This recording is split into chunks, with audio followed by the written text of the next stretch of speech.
तो vote cast हम लोग करते हैं और हम ही लोगों का नाम नहीं होता है कि सरकार बनाने में हम लोगों का योगदान है, चाहे सरकार वो किसी की बन रही हो। अगर किसी को सरकार बनानी होगी तो उसको हमारे जनता के समर्थन में आना पड़ेगा, हमारे जनता के प्रति उसको कटिबद्ध होना होगा कि वो शिक्षा के लिए, कृषि के लिए, स्वास्थ्य के लिए उसको काम करना होगा। में जो बड़ी पार्टियां पहले से चुनाव लड़ती आ रही हैं उनकी जवाबदेही होती है कि जो जितना संघर्ष कर रहा है उसको उसके हिस्से की उतनी सीटें दे।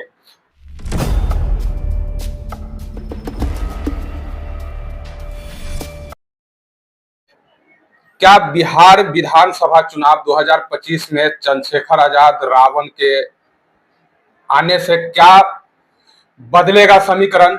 21 जुलाई को जो कि बापू सभागार में बड़े लेवल का कार्यक्रम रखा गया है।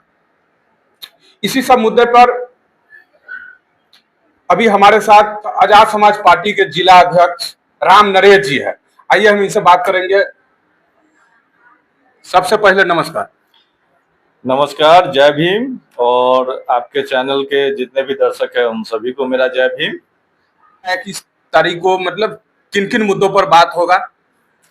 देखिए, 21 जुलाई को भीम आर्मी जो हमारा सामाजिक संगठन है उसका 10वां स्थापना दिवस मनाया जा रहा है और उस कार्यक्रम में भाई चंद्रशेखर आजाद के साथ ही हमारे देश के विभिन्न राज्यों के जो भी सक्रिय कार्यकर्ता हैं, जो भी समर्थक है, वो सभी लोग वहां उपस्थित होंगे। और चुनावी वर्ष है तो निश्चित रूप से चुनाव के संदर्भ में भी बातें होगी। कितने सीटों पर आप लोग चुनाव लड़ रहे हैं बिहार में? बिहार में हम लोग अभी 100 सीटों पे चुनाव लड़ने का ऐलान हमारे प्रदेश अध्यक्ष माननीय जौहर आजाद जी ने किया है। हमारे राष्ट्रीय अध्यक्ष जी के आदेशानुसार 100 सीटों पे हम लोग चुनाव बहुत ही मजबूती से लड़ेंगे। बिहार में पहले से भी बड़े बड़े नेता है, बड़े बड़े चेहरा है और दलित नेता चिराग पासवान आ जाइए, उससे पहले रामविलास पासवान जी थे, वर्तमान में जीतन राम मांझी भी है। क्या चंद्रशेखर आजाद को बिहार आने से क्या इन लोगों पर असर पड़ेगा?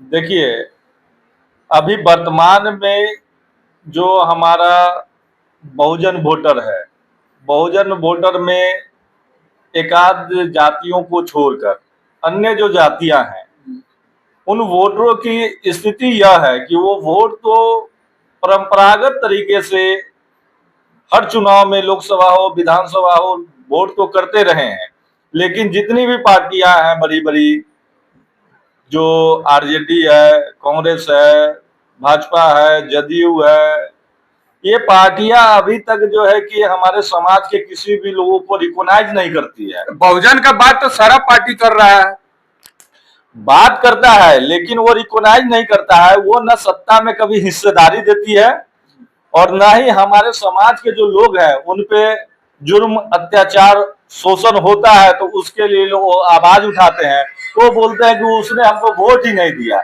जबकि सच्चाई यही है कि जब भी वोटिंग होता है तो आप परसेंटेज देखिएगा तो हमारे समाज का 80% से लेकर के 90% तक पोलिंग होता है। अन्य समाज जो अपने आप को सवर्ण कहते हैं उनका 40% भी पोलिंग प्रतिशत नहीं है। तो वोट कास्ट हम लोग करते हैं और हम ही लोगों का नाम नहीं होता है कि सरकार बनाने में हम लोगों का योगदान है, चाहे सरकार वो किसी की बन रही हो, उसमें हम लोग का योगदान काउंट नहीं होता है। तो भाई चंद्रशेखर आजाद इस देश में इकलौते ऐसे लोग हैं जो बोलते हैं कि ये 100% बहुजनों की पार्टी है, 100% बहुजनों को हिस्सेदारी मिलेगा, चाहे वो टिकट में हो, सरकार में हो या संघर्ष में हो।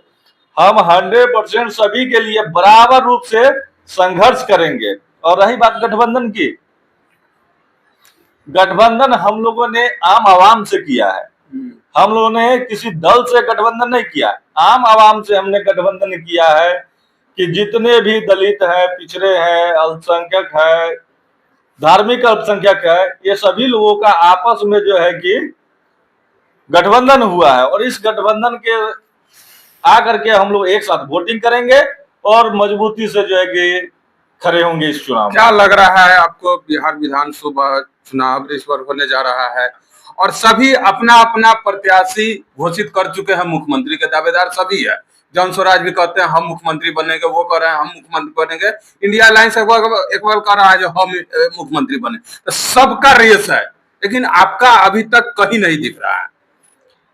देखिए, अभी बिहार का 100 सीटों पर पहली बार हम लोग चुनाव लड़ने जा रहे हैं और 100 सीट पे चुनाव लड़ करके 100% भी अगर हम जीत जाते हैं तो हमारा मुख्यमंत्री नहीं हो सकता है, क्योंकि मुख्यमंत्री बनने के लिए जो आंकड़ा है वो मिनिमम 122 सीट चाहिए। तो मुख्यमंत्री के आंकड़ा से तो कम पे हम चुनाव ही लड़ रहे हैं। तो इस परिस्थिति में मैं अभी दावा नहीं कर सकता हूं कि हमारा मुख्यमंत्री का चेहरा ये होगा। हमारा प्रधानमंत्री का चेहरा है चंद्रशेखर आजाद। ऐसा तो नहीं जो वोट काटने के लिए आप लोग खड़ा हुए, ऐसा कुछ नहीं लड़ रहे हैं 100 सीट, ऐसा कुछ नहीं है।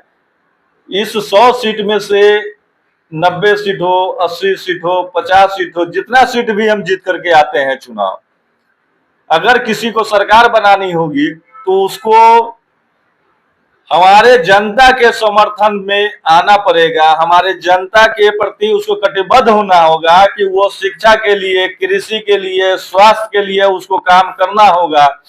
सामान्य प्रशासन विभाग में हमारे लोगों के लिए जो है कि काम करना पड़ेगा उसको।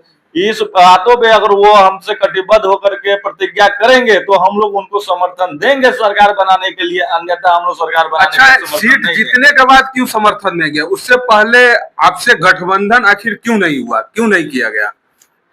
देखिए, प्रस्ताव तो आप डाले थे गठबंधन का?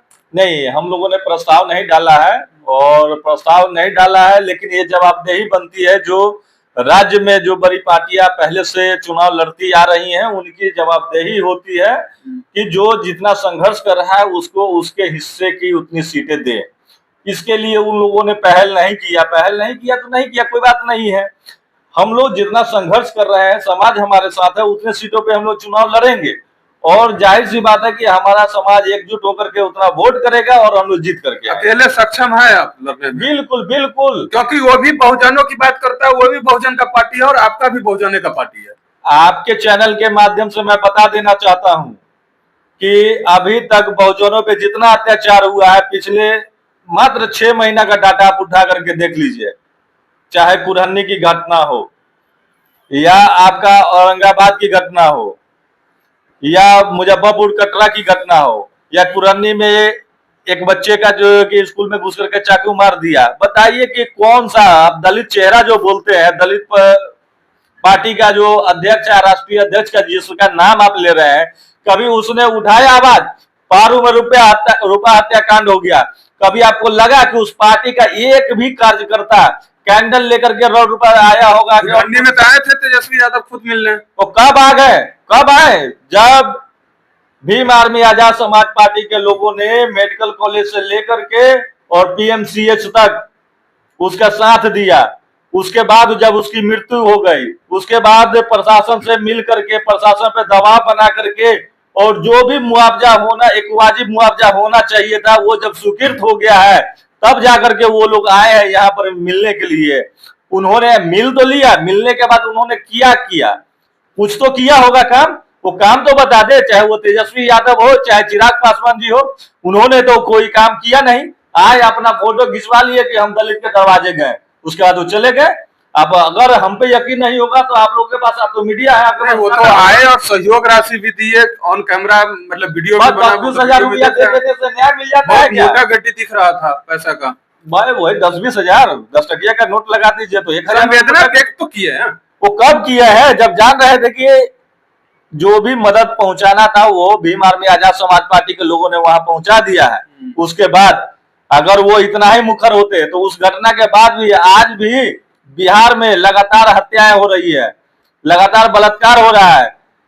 वो लोग क्या कभी सड़क पर उठ करके या सदन के अंदर में जा करके? आपके चैनल के माध्यम से हम अपने जितने भी अम्बेडकरवादी साथी हैं उन सभी से हम निवेदन भी करना चाहेंगे कि वो लोग जो है 21 जुलाई को भीम आर्मी की स्थापना दिवस में पटना आए और चंद्रशेखर भाई को हाथों को मजबूत करने का काम करे। जय भीम।